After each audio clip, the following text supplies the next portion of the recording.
She lay dying on the stone floor, a blade in her chest meant for the child she protected, as the vampire king arrived to find his son trapped in a vortex of destructive grief. He had come to reclaim his heir and punish a human kidnapper, but now the only way to save the boy from his own power was to break his kingdom's most sacred law. He had to bind his immortal life to the dying woman who dared to love the son he threw away.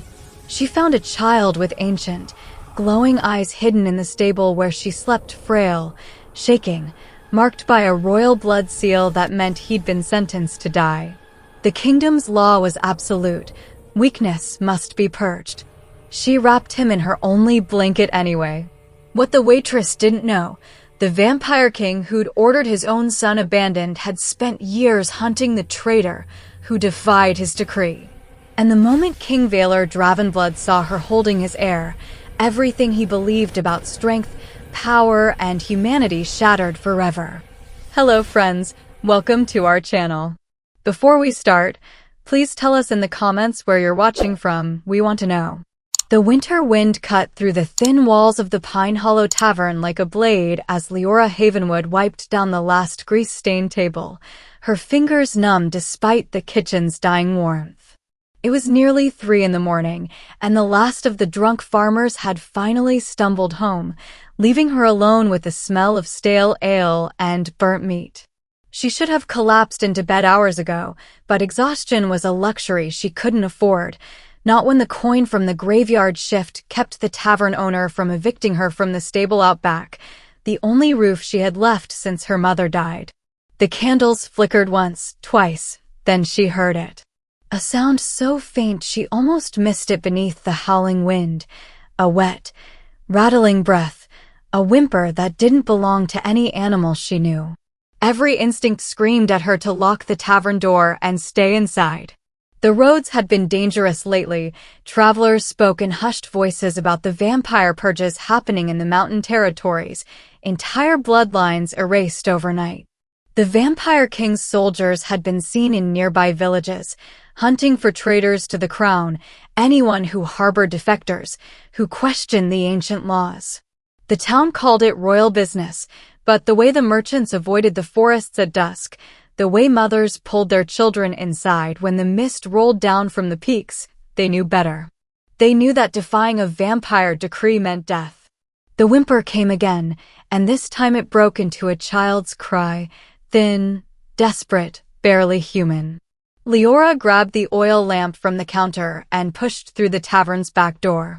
Cold air slammed into her immediately, soaking through her threadbare dress as she swept the lamp's weak light across the mudslick path toward the stable, past the empty horse stalls, toward the corner where she kept her bedroll.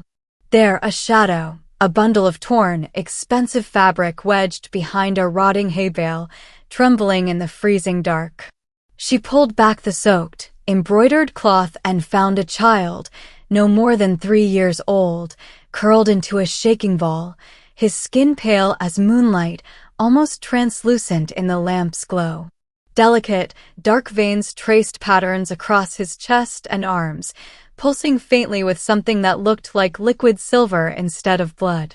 His eyes, when they fluttered open, glowed faintly crimson like embers buried in ash, and his mouth revealed 2 small, sharp points where canines should be. But it was the mark on his wrist that made her blood turn to ice, a crimson sigil in the shape of a crown merged with a crescent moon, glowing against his pale skin like it had been burned there by magic. The royal seal. She'd seen it on the king's soldiers, on the decrees nailed to the tavern door. This was vampire royalty. Run, her mind screamed. Run now before they find you with him.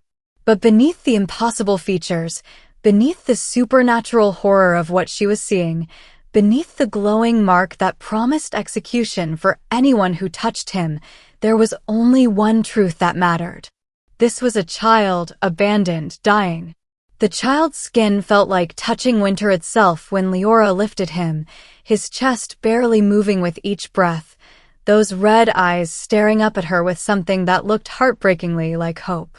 Then she saw the second mark, not a birthmark but a scar, a crude, vicious cut across his left leg that had healed wrong.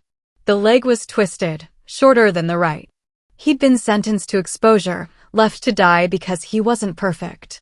"They left you to die, didn't they?" she whispered, wrapping him in her wool blanket, the one her mother had woven, the only warm thing she owned. The child's fingers curled weakly around her thumb. "Well, I won't leave you."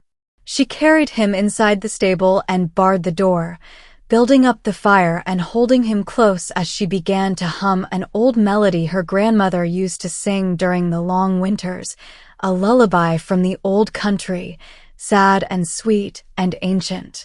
The child's eyes fluttered closed, his breathing steadied, and for the first time since she'd found him, his body began to warm. 5 years had passed since that night, and Liora had become an expert in invisible fear.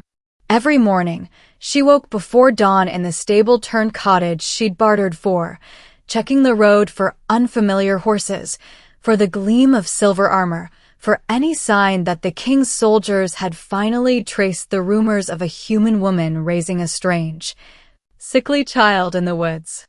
Prince Lucien, though she never called him that, only ever Lucien, her Lucien, was still small for his age, still pale and cold to the touch, his left leg still twisted, forcing him to walk with a halting limp that broke her heart every time she watched him struggle across the room. But he was alive, and he was hers.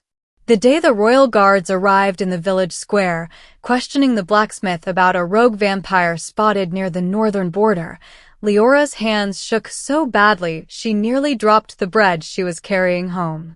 She forced herself to walk slowly, normally, keeping her eyes down, just another exhausted human woman, invisible and unthreatening. But as she passed, one of the guards turned, his nostrils flaring, his eyes narrowing.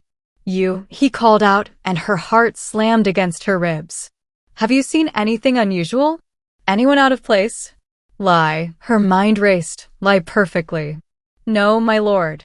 Only the usual travelers. Farmers. Merchants." The guard studied her for a long, terrible moment, then waved her off, and she didn't run, but she wanted to. That night, Lucien had a nightmare. Liora woke to the sound of his screaming, high and terrified, and found him thrashing in his small cot, his eyes glowing brighter than she'd ever seen. The cottage shook, the oil lamp lifted into the air suspended by nothing, the wooden chairs scraped backward across the floor, the fire in the hearth roaring higher with unnatural crimson flames. She grabbed him, pulling him into her arms, and began to sing. The lullaby poured out of her, desperate and fierce, and slowly the objects lowered, the fire dimmed, and Lucien's sobs quieted into hiccups as his glowing eyes faded back to their usual ember red. "I'm sorry, Mama Liora," he whispered against her shoulder, his small body shaking. "I didn't mean to." "Shh, it's all right, you're safe." She rocked him gently, her mind reeling because his power was growing, and the stronger it became, the harder it would be to hide. She held him tighter, pressing a kiss to his too-cold forehead. "I won't let them take you," she whispered into his hair. "I promise." But even as she said it, she felt the lie in her bones, because somewhere out there, a king was searching, and kings always found what they were looking for.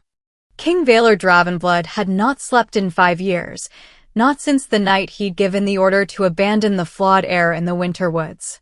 Sleep was for creatures with consciences, and he'd buried his the same night he'd buried his treasonous queen. What kept him moving through the endless nights was not grief, but rage, a cold, methodical fury directed at the one who had dared to defy him. Someone had interfered with the royal decree. Someone had stolen what he'd discarded, and in doing so, had made him look weak before the entire court. Weakness was the one thing a vampire king could never afford. The village of Ashenmoor burned behind him as he stood in the center of the square, his black cloak billowing in the heat, his eyes reflecting the orange flames with an inhuman, predatory gleam. The family he'd just interrogated lay in pieces inside their cottage, their screams still echoing in the night air. They'd know nothing, of course. Just another dead end in a search that had consumed years of his existence. But Vaelor had learned long ago that fear was the most effective messenger. Let the rumors spread. Let every human and vampire in the kingdom know that harboring secrets from the king meant annihilation. My lord, Commander Torvin approached, his armor still splattered with fresh blood, his expression carefully neutral. The northern territories have been purged. If the traitor exists, they're not hiding there. Vaelor didn't turn, his gaze fixed on the horizon where the mountains rose like jagged teeth against the starless sky. They exist, he said quietly, his voice carrying the weight of absolute certainty. Someone took what was mine. Someone dared to question my judgment. His hand clenched into a fist. And I will find them. Torvin hesitated, then spoke carefully. My lord, forgive me, but the child was defective. You made the right choice according to the ancient laws. Perhaps it's time to let this matter rest and focus on securing a new heir. The temperature dropped 10 degrees in an instant. Vaelor's head turned slowly, his eyes locking onto Torvin with an intensity that made the commander take an involuntary step backward. Are you questioning my priorities, Commander? Vaelor's voice was soft, deadly. No, my lord, I only meant, what you meant is irrelevant. What matters is that someone in my kingdom believed they had the right to override my decree. That act of defiance is a disease, and if I don't cut it out, it will spread until every law I've written becomes meaningless. Vaelor turned fully now, his presence overwhelming, ancient, terrible. So we continue searching until every stone is overturned, until every whisper is investigated, until I find the fool who thought compassion was stronger than my will. They rode south that night, Vaelor and his battalion of 20 soldiers, leaving a trail of interrogated villages and burned homesteads in their wake. The king's method was simple and brutal. He would arrive without warning, gather the villagers in the square, and let his senses sweep over them, searching for the telltale signs of deception, the elevated heartbeat, the scent of fear mixed with guilt, the nervous glance toward a hidden cellar or a locked room. Most were innocent. Most died anyway, because Vaelor had long since stopped caring about collateral damage. It was on the third night, as they approached the settlement of Pine Hollow, that Vaelor caught it.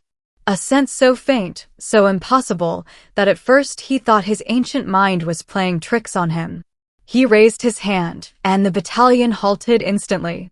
My lord, Torvin asked, but Vaelor ignored him, his head tilting, his predatory senses extending outward like invisible claws.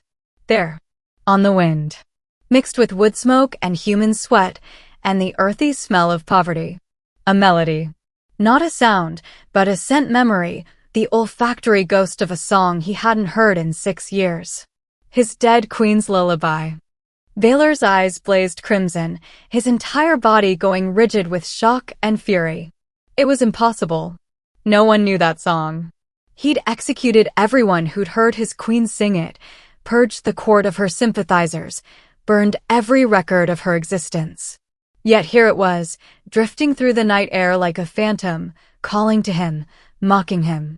And beneath it, woven so deeply into the melody that only senses as ancient as his could detect it, was another scent. Blood. Royal blood. His blood.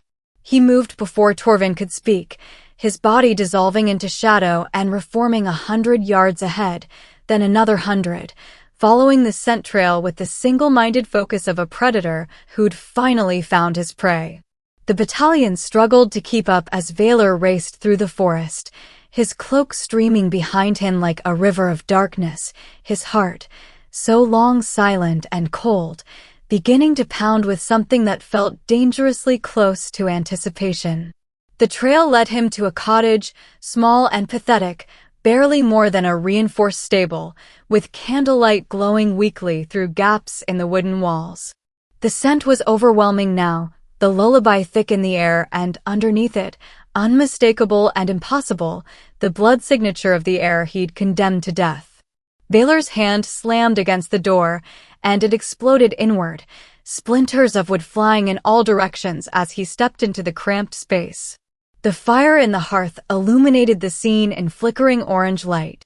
A human woman, thin and exhausted, her face pale with terror, scrambling backward. And in her arms, wrapped in a threadbare blanket, a child with white blonde hair and glowing red eyes, staring at him with a mixture of fear and confusion. Prince Lucien Vaelor. Alive.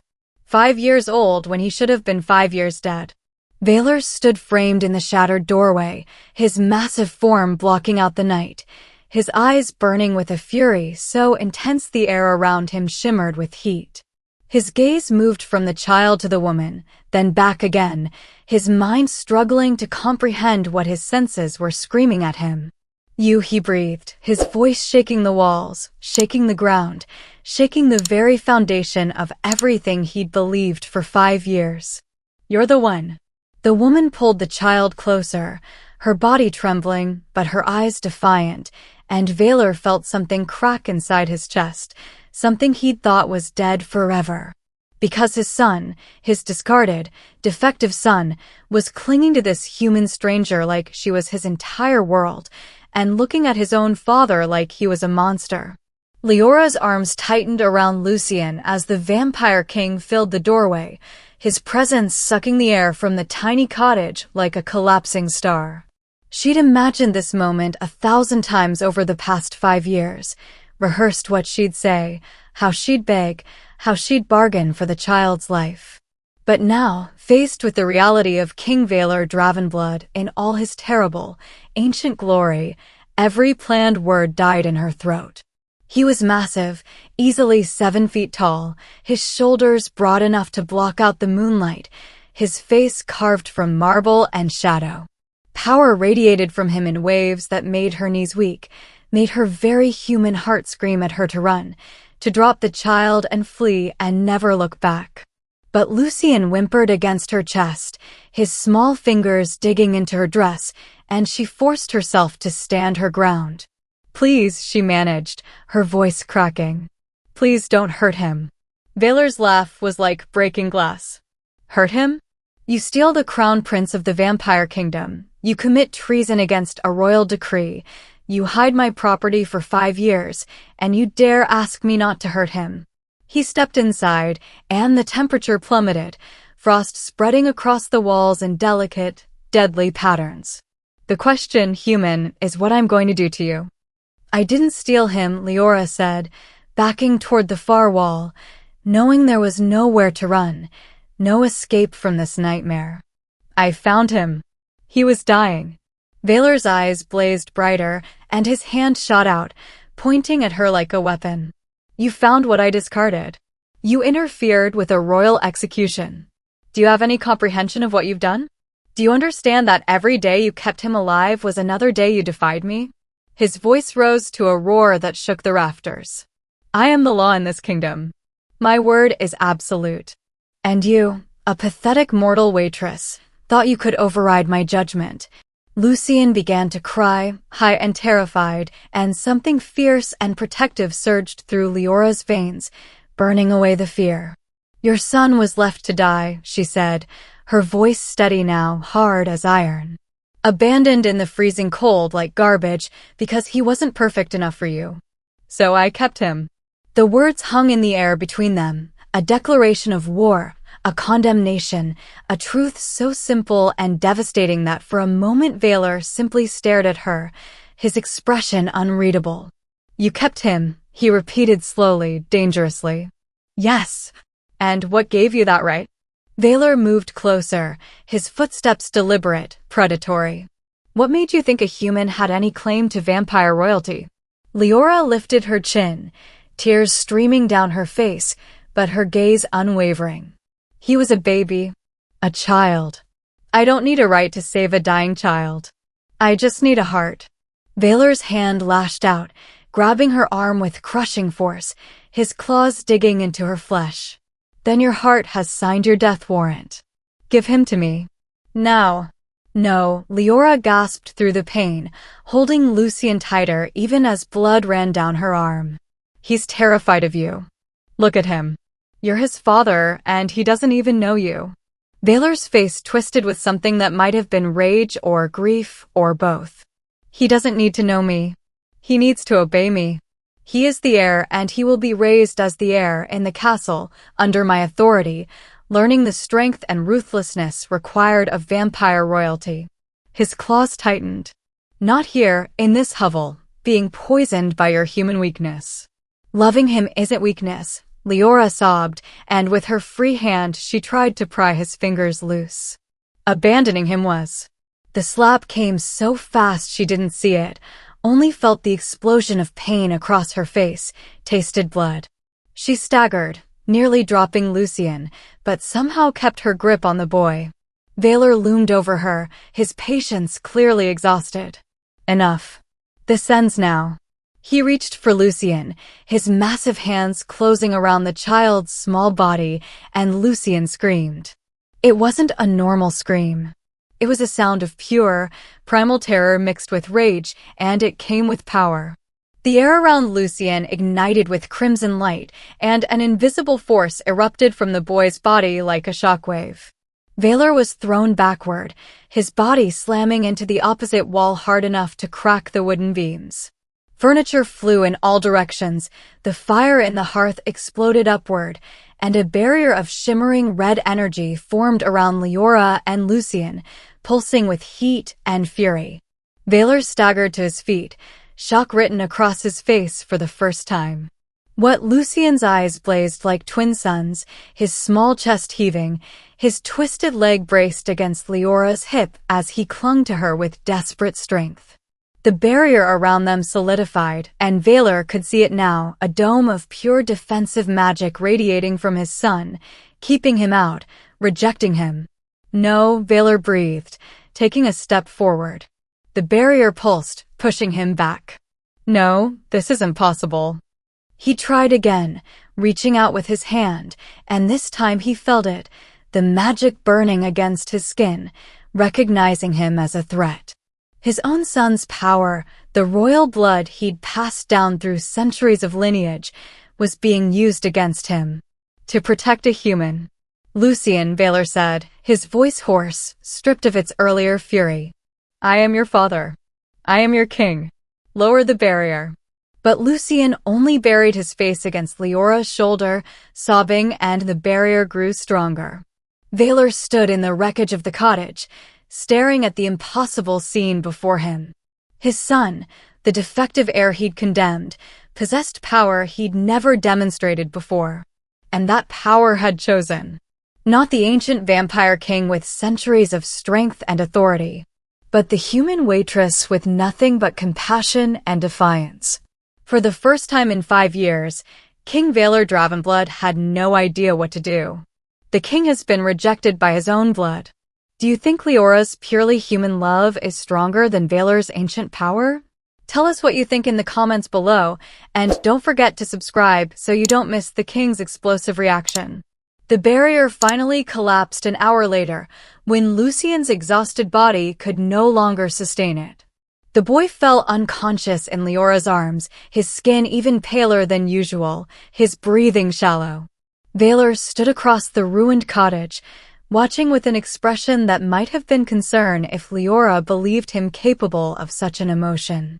He'll die if he uses that much power again, the king said quietly, and it wasn't a threat but a statement of fact. His body can't handle it. The disability affects more than just his leg. Liora held Lucien closer, her own body trembling with exhaustion and terror. Then let us go. Pretend you never found us. Vaelor's laugh was bitter. Do you think my soldiers didn't see what just happened? Do you think the entire court won't hear that the rejected heir is alive and possesses power strong enough to repel his own father? He moved toward her slowly, carefully, like approaching a wounded animal. You've made that impossible. So here is what will happen. You will come with me to the Citadel. You will care for my son there, where I can control the situation, and you will teach me how to make him trust me. And if I refuse? Liora asked, though she already knew the answer. Then I take him by force, the effort kills him, and I execute you for treason. Your choice. It wasn't a choice at all. The journey to the vampire citadel took 3 nights, Liora riding in a black carriage with Lucien sleeping fitfully against her, while Vaelor and his battalion surrounded them like a funeral procession. When the fortress finally came into view, rising from the mountainside like a crown of obsidian and blood-red stone, Liora's courage nearly broke. This was a place built for immortals, for creatures of power and cruelty, and she was just a human waitress who'd made the mistake of having a heart. The court assembled in the Great Hall to witness their arrival, dozens of ancient vampires in elaborate dark clothing, their eyes glowing in the torchlight, their expressions ranging from curiosity to outright hostility. Liora descended from the carriage with Lucien in her arms, and the whispers started immediately, spreading through the crowd like poison. A human, holding the defective prince. What is the king thinking? Commander Torvin stood at the front of the assembly, his scarred face twisted with barely concealed disgust. "My lord," he said, his voice carrying across the hall. "Surely you don't intend to bring this mortal into the royal residence. She's a kidnapper, a criminal." "She's the only one who can control my son's power," Vaelor replied coldly. "Which makes her valuable. Anyone who touches her without my permission will answer to me personally." The threat was clear, but Liora saw the way Torvin's eyes narrowed, the way his hand clenched at his side. This wasn't over. The commander bowed, but his gaze never left Liora, measuring her, calculating. That night, after Lucien had been settled in a massive bedroom that had once belonged to the queen, Vaelor summoned Liora to his private study. The room was austere, lined with ancient books and weapons, lit by a fireplace that burned with eerie green flames. "You want to know why I abandoned him?" Vaelor said without preamble, pouring dark liquid into 2 goblets. "You think I'm a monster?" Liora said nothing, and Vaelor's mouth twisted into something that wasn't quite a smile. "You're right. But I'm a monster bound by rules older than your entire civilization." He gestured for her to sit, and when she reluctantly did, he continued. "Lucien's disability isn't just physical. His blood is unstable, a genetic flaw that causes his power to surge uncontrollably. In vampire culture, such instability is seen as a curse, a sign of weakness that could corrupt the entire bloodline." Vaelor's hand tightened around his goblet. "The court demanded I execute him at birth. I chose exile instead, hoping the elements would be kinder than an executioner's blade. It was mercy by our standards." "That's not mercy," Liora whispered, her voice shaking with anger. "That's cowardice." Vaelor's eyes flashed dangerously, but he didn't strike her. "Perhaps. But it kept him alive long enough for you to find him, didn't it?" He leaned forward, his ancient gaze boring into hers. "The court still wants him dead, Liora. Commander Torvin and his faction believe Lucien's existence weakens my authority. They'll use any opportunity to eliminate him, and now that you're here, you've become their perfect target." His voice dropped to a lethal whisper. "So you'd better hope that your human love is strong enough to survive what's coming, because I can't protect you from everything, and neither can he." The corridors of the East Wing were silent, a suffocating stillness that made the hair on Liora's arms stand up. Commander Torvin walked ahead of them, his heavy boots clicking against the obsidian floor with a rhythm that sounded too much like a ticking clock. "The royal physician is waiting in the solar," Torvin said, his voice smooth, betraying none of the disgust he had shown in the Great Hall. "It is a standard evaluation. The king wishes to ensure the prince's travel did not aggravate his condition." Liora held Lucien's hand tighter, pulling him closer to her side. The boy was trembling, his uneven gait echoing softly in the vast, empty hallway. He didn't look at the tapestries of ancient battles or the suits of black armor standing sentinel in the alcoves. He only looked at Liora, his red eyes wide with a fear he couldn't articulate. "It's okay," she whispered, though the cold knot in her stomach said otherwise. "I'm right here." Torvin stopped abruptly in front of a heavy iron-banded door. He didn't open it. Instead, he turned slowly, a smile curling his lips that didn't reach his eyes. "You are right, human," he said softly. "You are right here. And that is the problem." Before Liora could react, the shadows in the alcove shifted. 3 soldiers stepped out, swords drawn, blocking the path of retreat. The pretense of a medical check dissolved instantly, replaced by the sharp, metallic scent of violence. "The king is blinded by sentiment," Torvin sneered, drawing a long, serrated dagger from his belt. "He allows a peasant to carry the blood of Dravenblood to infect the air with human weakness. It is a contamination I intend to scrub clean." "Vaelor will kill you," Liora said, her voice shaking but defiant. She shoved Lucien behind her, backing them toward the wall. "The king will thank me when he realizes the boy is better off without his pet," Torvin replied. He lunged. It wasn't a duel, it was an execution. Torvin moved with the blurring speed of a vampire elder, closing the distance in a heartbeat. Liora had no weapon, no magic, only the desperate, feral instinct of a mother protecting her young. As Torvin's blade slashed down, meant to sever her hold on the boy, she didn't recoil. She threw herself forward.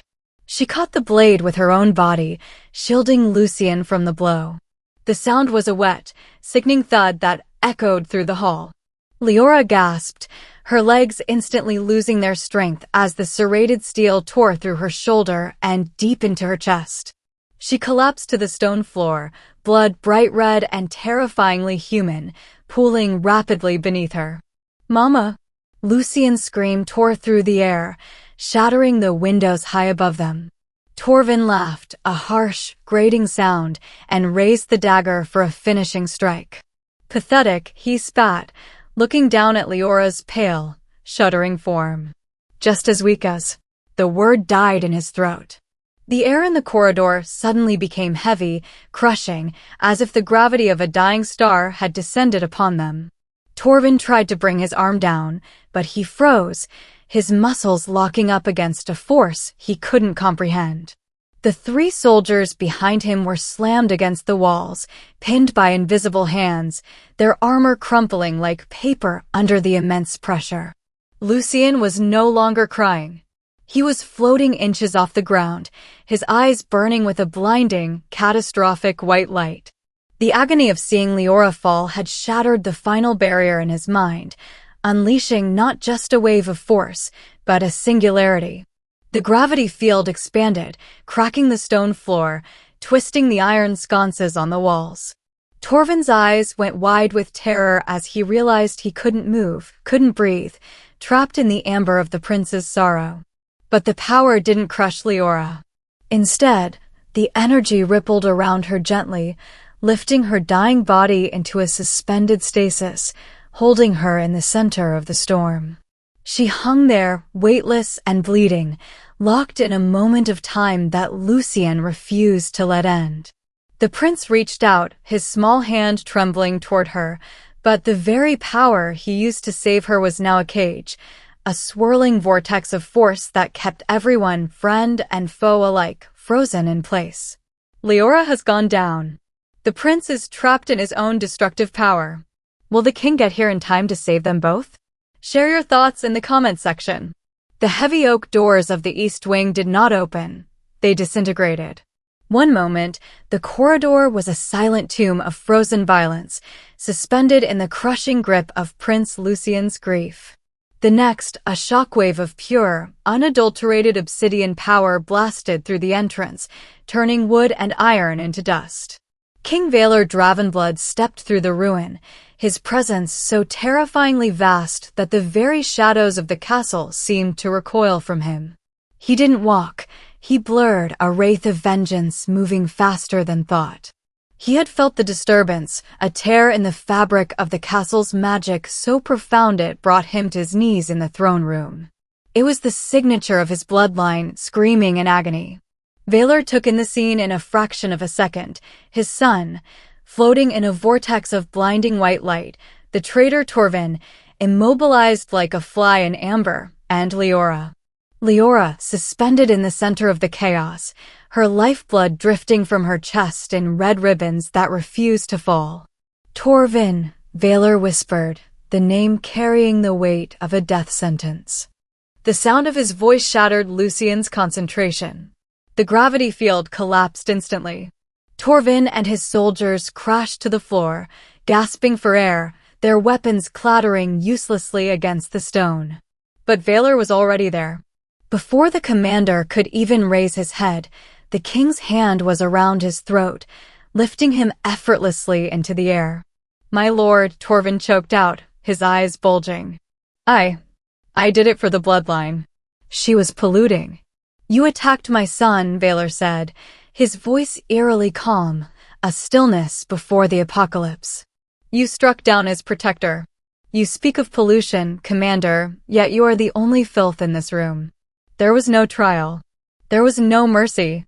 With a single, fluid motion, Vaelor threw Torvin across the corridor with such catastrophic force that the impact against the far wall silenced the traitor forever. The remaining soldiers dropped their swords, falling to their knees in abject terror, but Vaelor had already forgotten them. He was at Liora's side before she hit the ground, catching her in his arms. The silence that followed was deafening. Lucien scrambled over, his glowing eyes fading to tear-filled red, clutching at Vaelor's cloak.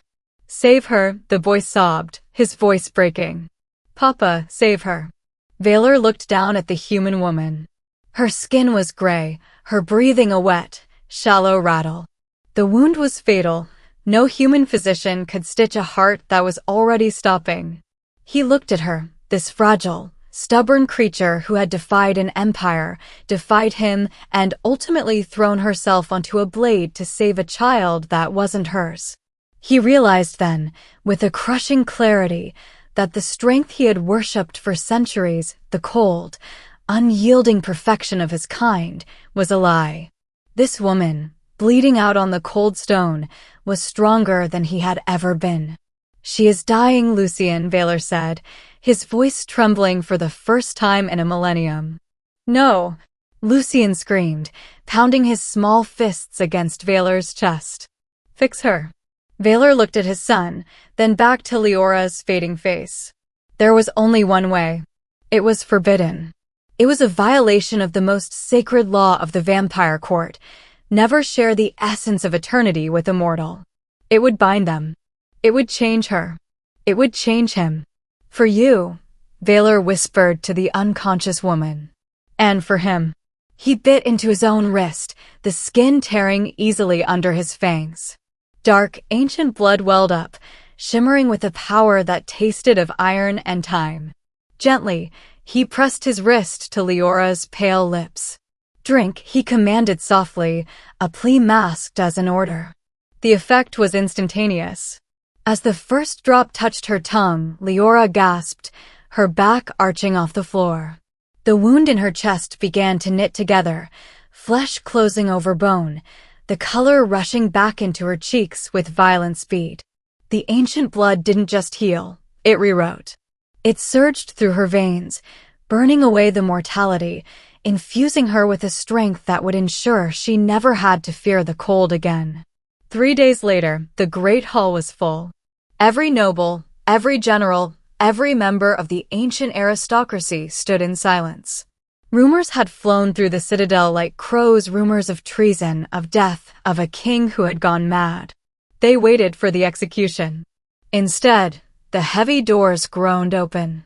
King Vaelor entered, not in armor, but in formal robes of state. And he did not walk alone. To his right walked Prince Lucien, no longer hidden, his head held high, his limp present but unashamed. And to his left walked Liora. She looked different. There was a grace to her movement, a sharpness in her eyes that hadn't been there before, though her gaze remained warm when she looked at the boy. She wore the colors of the royal house. Vaelor ascended the dais, the two of them flanking him. He looked out at the sea of pale, predatory faces. For centuries, Vaelor's voice boomed, echoing off the vaulted ceiling. We have believed that purity is our shield. We believed that weakness must be cold. We were wrong. A ripple of shock went through the crowd. My son was born with what we called a defect, Vaelor continued, placing a hand on Lucien's shoulder. I cast him out. And in doing so, I nearly destroyed the future of this kingdom. It took a human, a woman with no magic, no immortality, no weapon, to show me what true power looks like. He turned to Liora, bowing his head slightly, a gesture of respect that made the entire court gasp. She bled for this family. She protected the heir when his own father would not. Vaelor turned back to the court, his eyes burning with absolute authority. The old laws are burned. From this day forward, strength will not be measured by blood purity, but by loyalty, by the courage to protect. He took Liora's hand and raised it alongside Lucien's. This is Liora Havenwood. She is the protector of the heir. She is the mother of the new age. And anyone who questions her place at my side questions me. The silence held for a heartbeat, breathless and fragile. Then, slowly, the first knee bent. Then another. Within moments, the entire vampire court was kneeling, not in fear, but in recognition of a new power. Liora looked at Vaelor, and for the first time, there was no fear in her eyes, only a deep, abiding understanding. She squeezed Lucien's hand, and the boy smiled, a true, bright smile that lit up the dark hall. They stood there, the monster who had learned to love, the boy who had survived, and the woman who had saved them both, a family forged in fire, standing united against the dark. This story of unconditional love and redemption is one for the ages. If you love this story, subscribe and turn on notification to be updated on our next story. Thank you for watching.